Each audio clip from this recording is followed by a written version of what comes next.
masasabi ko na challenging talaga because I just had my first on-screen kiss. Mhm. So yun yung abangan din nila. And yung story behind that kiss, medyo mabigat din. So parang with the help of my acting coach, I was able, I think, I gave my very best to deliver kung ano man yung hinihanap dun sa scene na yun. And it was just one take. So doon ako proud.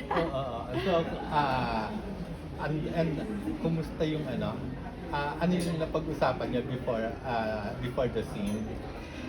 Si Kuya Dong talaga, palagi yung sinasabi sa akin na huwag kang mahiya sa akin. If may gusto kang gawin or you have any idea about the scene, just let me know. So from time to time, parang nagpapaalam ako, Kuya, can I do this? Komportable ka ba if I'm gonna do that? Ganon din po siya sa akin. So yung maganda po doon is that hindi lang kami ni Kuya Dong yung nag-uusap, but pati sa director, parang pinapaalam namin kung ano yung naiisip namin na plano and action for this film. Nagpaalam ka ba kay Jerry? Kung kissing scene kami ni Kuya Dong.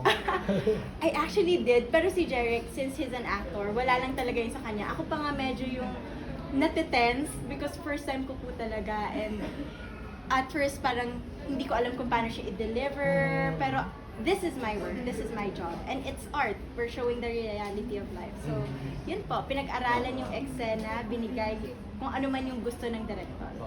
Sabi nga, art imitates life. Yes, that's true. So, nagkwento ka ba kay Jerry after?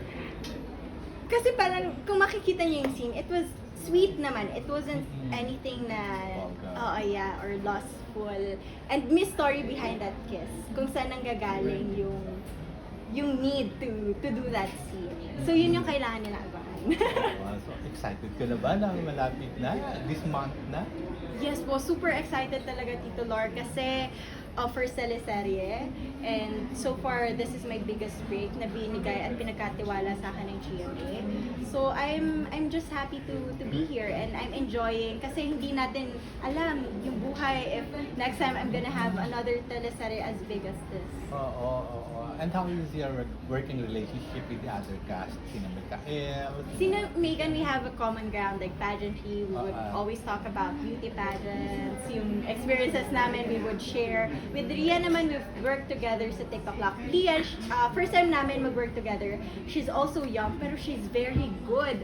So, ako palagi ako nag-ask ng advice from her experience. And hindi din siya madama to teach me some tips sa akin. Okay, last question ko. Sino pumatay kay Gustavo?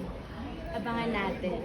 Kasi kahit kami, hindi namin alam. At every time na may twist sa kwento, nagiging doubtful din kami. Kasi alam namin na yung pumatay, yung pinaka-unexpected. Siya ba? Yes, malay nyo ako. Okay, so thank you.